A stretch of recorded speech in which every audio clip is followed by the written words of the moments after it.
अपन पराया होले तोड़ के पीरितिया भी पतिया में नाम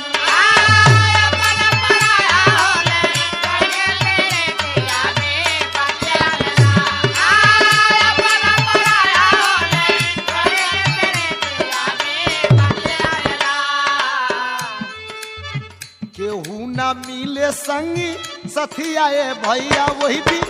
पतिया में ना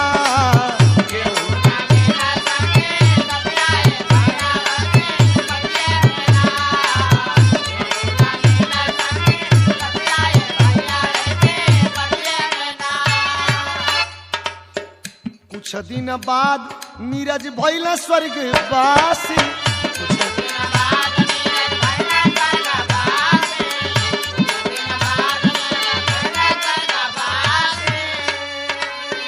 उषा के जी